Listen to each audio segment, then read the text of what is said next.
জায়নামাজে কাবা শরীফের ছবি থাকলে নামাজ হবে কিনা? জায়নামাজে, নামাজের মুসল্লাতে যদি কাবা শরীফের ছবি থাকে নামাজ হবে কিনা? এর উত্তর হলো নামাজ তো হয়ে যাবে, কিন্তু জায়নামাজের মধ্যে খুব বেশি নকশা, খুব বেশি কারুকার্য, এমনকি খোদ কাবা শরীফের ছবিও না থাকাই উত্তম এবং বেটার। জায়নামাজ কেনার সময় প্লেন জায়নামাজ কিনবেন সব সময়। কিরকম জায়নামাজ? প্লেন জায়নামাজ, মানে যেখানে কোনো কারুকার্য নাই, এক কালারের।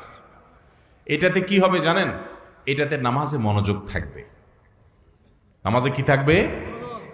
আর যখন কারুকার্য থাকবে তখন আপনি দেখবেন আরে কি সুন্দর ফুল, কি সুন্দর লতা পাতা, এগুলোর দিকে মন যাবে।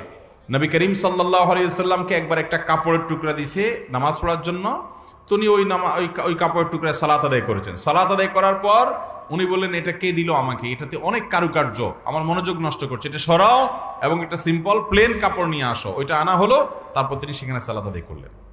কথা কি বুঝাতে পারছি?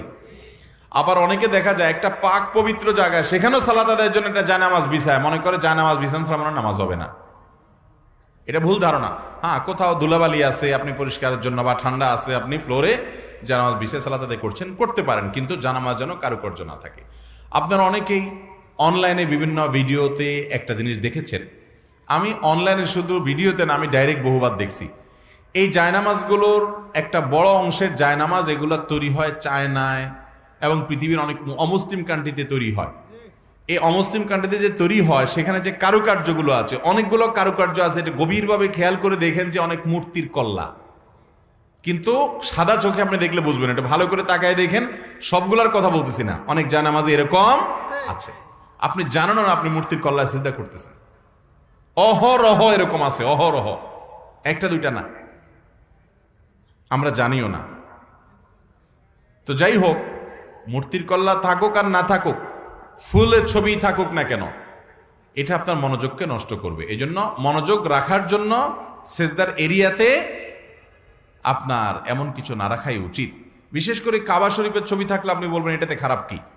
এটাতে খারাপ কিছু নাই, কিন্তু কাবা শরীফ আপনি যদি তওয়াফ করতে করতে কাবা শরীফের দিকে তাকায় তাকায় তওয়াফ করেন, বিশেষ করে সালাত আদায় করেন, মক্কা যারা যান উমরা করতে, হজ করতে, ফোকাহায়ে কেরামের মতে আপনি একেবারে কাবার সামনে দাঁড়ায়া, কাবার মাতাফের মধ্যে দাঁড়ায় আপনি সালাত আদায় করতেছেন ইমামের সাথে। ওই ইমামের সময়, ওই সালাতের সময় আপনি কাবার শরীফের দিকে তাকায় থাকেন, তাহলে নামাজ মাকরু হবে। বুঝেন নাই কথা?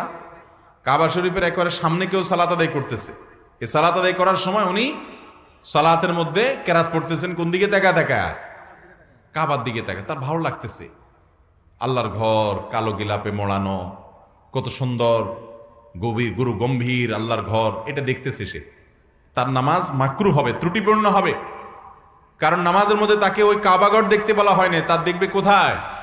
সেজদার জায়গার এরিয়ার মধ্যে তার নজর থাকবে। তাহলে আপনি নামাজের জায়নামাজে যদি কাবার ছবি নিয়ে আসেন, তাহলে তো আপনি সেই কাবার ছবি দেখলেন, মানে মনোযোগ অন্যদিকে দেওয়া এটা উচিত না। সেজদার এরিয়াতে নামাজ নজর থাকবে আর মনোযোগ দিবেন আল্লাহর দিকে, এমনকি বাইতুল্লাহর দিকেও তাকায় থাকবেন না। আবার কাবা ছবি যখন জায়নামাজে থাকে, অনেক সময় দেখা যায় আমরা পাড়াই, আসি না নাই? কাবার ছাদেও তো মানুষ দরকারে উঠে, সেটা তো দরকারে উঠে, কিন্তু বিনা প্রয়োজনে অনেক সময় দেখা যাবে বাচ্চা বড়রা পাড়াপাড়ি করতেছে, তো কাবার ছবিকে পাড়াপাড়ি করছেন। হারাম হয়ে যাবে আমি বলছি না, অনিচ্ছাকৃত হয়ে গেলে, কিন্তু এটা তো একজন মুসলমানের কাছে খুব ভালো লাগার কথা না। তো এই জন্য এ ধরনের জায়নামাজ না কেনা ভালো। কিন্তু যদি এগুলো কিনে ফেলেন, এগুলোতে নামাজ হবে, কিন্তু আবার ভুল বুঝিয়েন না যে আমি ফতোয়া দিছি নামাজ হবে না, নামাজ হয়ে যাবে, কিন্তু এটা না করতে পারলে ভালো হয়। প্লেন জায়নামাজে নামাজ পড়ুন, দেখবেন মনোযোগ ধরে রাখা সহজ হয়, গম্ভীর থাকে, হ্যাঁ, একটা ভারত্ব থাকে। আল্লাহ আমাদেরকে তৌফিক দান করুন।